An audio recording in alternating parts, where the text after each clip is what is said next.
Hello students, आज मैं फिर से आपके फ्लावर के टॉपिक के साथ हूँ जहाँ हम लोग फर्टिलाइजेशन पढ़ेंगे।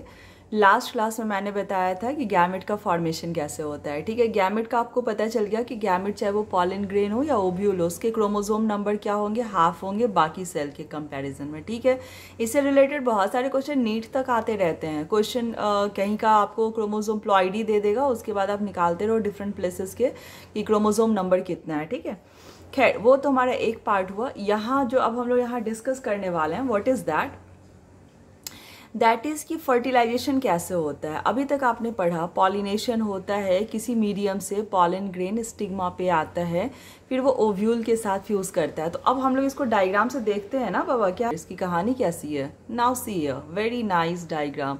अब देखो क्या है कि देखो पॉलन ग्रेन बेचारा ऊपर बैठा हुआ है स्टिग्मा के, हैं स्टिग्मा के ऊपर बैठा हुआ है पॉलन ग्रेन। आखिर आपका पॉलन ग्रेन आया कहाँ से? एंथर से आया हुआ है, कहीं ना कहीं एंथर से आया हुआ है। किसी इंसेक्ट्स ने या बर्ड्स ने या ह्यूमंस ने या विंड ने इसे पटक दिया है, कहाँ लाके? स्टिग्मा पे। ठीक है, अब स्टिग्मा पे बैठा हुआ पॉलन ग्रेन सोच रहा है कि अंदर कैसे जाऊं। तो एक बात ध्यान रखना स्टूडेंट, अगर सेम काइंड का प्लांट है, प्लांट की वैरायटी स्पीसीज सेम है, जैसे कि मान लो फ्लावर में अगर मान लो रोज मैरीगोल्ड पे चला जाएगा तो थोड़ी ना फर्टिलाइजेशन होगा। मैंगो जो है वो वीट पे चला जाएगा थोड़ी ना फर्टिलाइजेशन। में सेम फ्लावर सेम प्लांट होने चाहिए ना बेटा, वैरायटी सेम होनी चाहिए, स्पीसीज सेम होनी चाहिए, मतलब ये समझो। तो यहाँ देखो पॉलन ग्रेन कहाँ है, पॉलन ग्रेन आके बैठा हुआ है स्टिग्मा पे। स्टिग्मा क्या करता है, कुछ केमिकल रिलीज करता है और पहचानता है कि ये अपना ही पॉलन ग्रेन है ना, अपने ही टाइप का पॉलन ग्रेन तो है, दूसरे किसी तीसरे चौथे प्लांट का तो नहीं आ गया।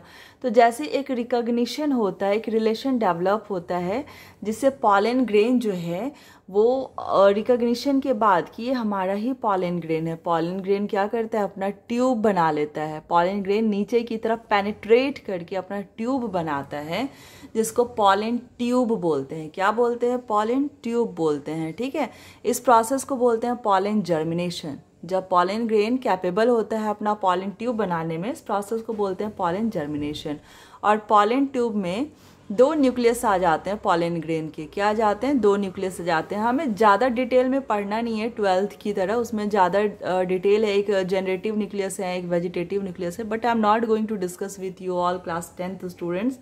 तो ध्यान दीजिएगा, केवल मैं क्या कह रही हूँ कि स्टिग्मा पे पॉलन ग्रेन का जर्मिनेशन हुआ, पॉलन ट्यूब का फॉर्मेशन हुआ, उसके दोनों न्यूक्लियस उसमें आ गए। अब यहाँ देखो नीचे वाले थर्ड डायग्राम में देखो कि पॉलन ट्यूब बड़ा होते जा रहा है, होते जा रहा है, होते जा रहा है, होते जा रहा है। आखिर इसको तलाश किसकी है बच्चों? तलाश तो ओव्यूल की है। इसको पहुंचना इसको ओव्यूल तक है, इसको अपने दोनों न्यूक्लियस ओव्यूल में डाल देना है ताकि फर्टिलाइजेशन हो जाए। तो ये ओव्यूल का सबसे ओपन डोर ढूंढेगा कि कहाँ से एंटर कर सकते हैं, तो दैट इज माइक्रोपाइल।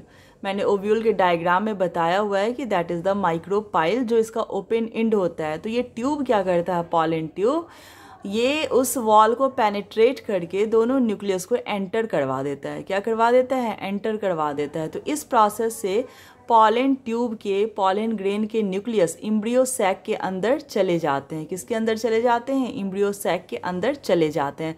लेकिन माय डियर स्टूडेंट्स, अभी तक कोई फ्यूजन नहीं हुआ है, कोई फर्टिलाइजेशन नहीं हुआ है। इस वीडियो में बस हमने पढ़ा कि पॉलन ग्रेन कैसे आया, स्टिग्मा उसको कैसे अलाउ किया, कैसे पॉलन ट्यूब का फॉर्मेशन हुआ, कैसे पॉलन जर्मिनेशन हुआ, कैसे पॉलन ग्रेन ओव्यूल में एंटर कर रहा है, किस रीजन से? माइक्रोपाइल वाले रीजन से, और अपने दोनों न्यूक्लियस को क्या कर दिया, वहाँ डिपॉजिट कर दिया। फर्टिलाइजेशन इसके हम लोग नेक्स्ट वीडियो में पढ़ेंगे कि आखिर पॉलन न्यूक्लियस फ्यूज करता कैसे और इस प्रोसेस को कैसे क्या बोलते हैं।